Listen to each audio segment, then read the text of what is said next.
Hello friends, आप देख रहे हैं फिजियो केयर विद खुशहाली। तो आज हम बात करेंगे फ्रोजन शोल्डर यानी कि कंधे के दर्द के बारे में कि फ्रोजन शोल्डर पेशेंट को हुआ है तो उसकी वजह कौन सी है, कौन से कारण से हमारा जो शोल्डर जॉइंट है उसमें जकड़न आ जाती है, स्टीफ हो जाता है, सारी जो मूवमेंट है हमारी डेली एक्टिविटीज़ वो रिस्ट्रिक्ट हो जाती है। तो ये सारी बात हम ये वीडियो में करेंगे और साथ में मैं आपको एक्सरसाइज भी बताऊंगी। तो वीडियो को एंड तक ज़रूर देखना ताकि जो एक्सरसाइज मैं आपको आज दिखाने वाली हूँ वो आपका जो शोल्डर पेन है वो रिलीफ करेगी।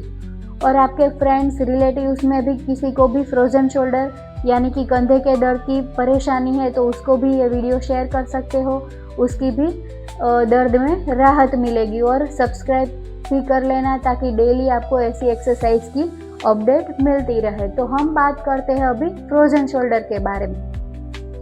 तो जो हमारा शोल्डर जॉइंट है इसमें क्या होता है कि एक कैप्सूल आता है।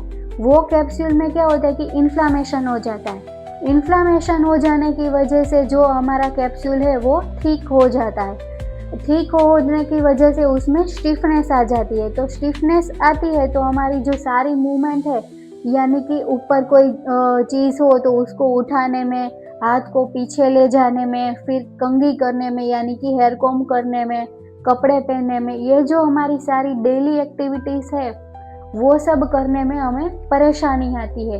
तो ये होता है फ्रोजन शोल्डर के सिम्टम्स। अभी जो फ्रोजन शोल्डर है वो कौन से पेशेंट में दिखाई दे रहे हैं? जो पेशेंट को ज़्यादा डायबिटीज़ हो, थायराइड की प्रॉब्लम हो, अगर पेशेंट गिर गया है, उसकी कोई एक्सीडेंटल इंजरी हुई हो तो भी फ्रोजन शोल्डर हो सकता है। और रही बात तो फ्रोजन शोल्डर ज़्यादातर 40 to 60 की एज में यानी कि जब भी आपकी उम्र बढ़ती है तो फ्रोजन शोल्डर की दिक्कत आने लगती है। ये जो हमारा शोल्डर पेन है वो धीरे धीरे आगे बढ़ता है। कभी आपकी स्टार्टिंग में आपकी डेली पेन होता है, फिर आपकी जो मूवमेंट है वो रिस्ट्रिक्ट होती है, तो धीरे धीरे ये पेन बढ़ने लगता है, फिर ये फ्रोजन शोल्डर में कन्वर्ट होने लगता है। तो जब भी आपको शोल्डर जॉइंट की परेशानी हो तो आप उसमें तुरंत ही एक्सरसाइज या तो फिर कोई फिजियोथेरापिस्ट या तो फिर ऑर्थोपेडिक से चेकअप करवा लो। कोई भी ऐसी वो नहीं करना कि आपका दर्द बढ़ जाए। तो अभी हम बात करते हैं फ्रोजन शोल्डर की एक्सरसाइज के बारे में। तो कौन सी एक्सरसाइज करनी है ये आप भी देख लो तो आपके शोल्डर जॉइंट में भी रिलीफ रहेगी। तो चलो हम बात करते हैं एक्सरसाइज के बारे में। तो अब हम बात करेंगे एक्सरसाइज के बारे में। तो आपने क्या करना है कि कोई चेयर या तो फिर टेबल के सपोर्ट के साथ खड़े रहना है और जो हाथ में आपको दर्द है वही पैर को थोड़ा सा आगे करना है और कमर में से आपको थोड़ा आगे झुकना है। फिर क्या करना है, शोल्डर जॉइंट में से ये जॉइंट को पूरा रिलैक्स करना है और हाथ को ऐसे गोल गोल घुमाना है घड़ी की दिशा में और घड़ी की विरुद्ध दिशा में, यानी कि ऐसे क्लॉकवाइज और एंटी क्लॉकवाइज ऐसे आपको करना है। और इसके आपने 10 रिपीटेशन करने हैं, 10 बार घड़ी की दिशा में और 10 बार घड़ी की विरुद्ध दिशा में। और यहाँ से पूरा आपको रिलैक्स करना है, टाइट बिल्कुल भी नहीं करना आगे। अगर आप टाइट करेंगे तो आपका दर्द बढ़ने लगेगा। तो ये बात आपको ध्यान में रखनी है।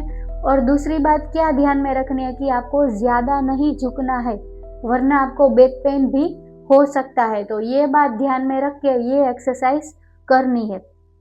अब हम बात करें सेकंड एक्सरसाइज की।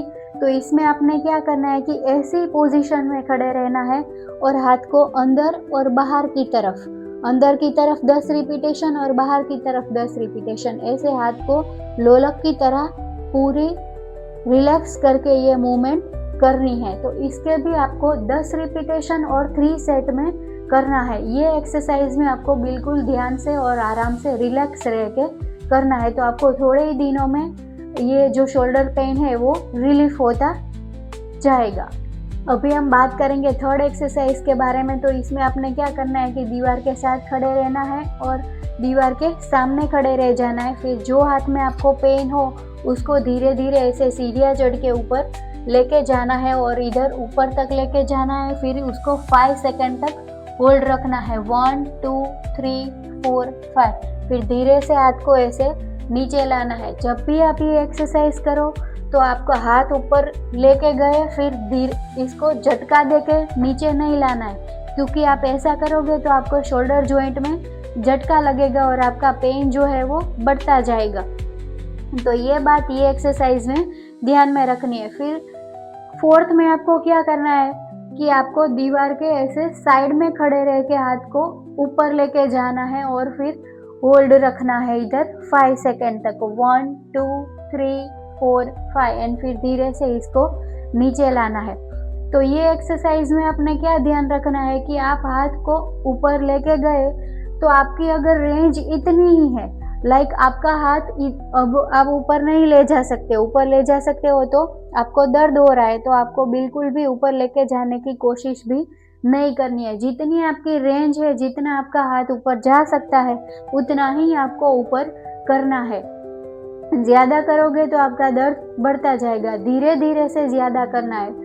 फर्स्ट आप स्टार्ट कर रहे हो तो ज़्यादा करना नहीं है, जितनी आपकी रेंज है उतना ही आपको करना है। तो ये हो गई शोल्डर जॉइंट की यानी कि फ्रोजन शोल्डर की 4 exercise. So I hope guys आपको ये एक्सरसाइज अच्छी लगी और आपको हेल्पफुल भी होगी। तो आप वीडियो को सब्सक्राइब जरूर कर देना ताकि डेली आपको ऐसी एक्सरसाइज की अपडेट मिलती रहे, और अपने फ्रेंड्स फैमिली के साथ शेयर भी कर सकते हो, उसका भी दर्द रिलीफ कर सकते हो। Thank you for watching.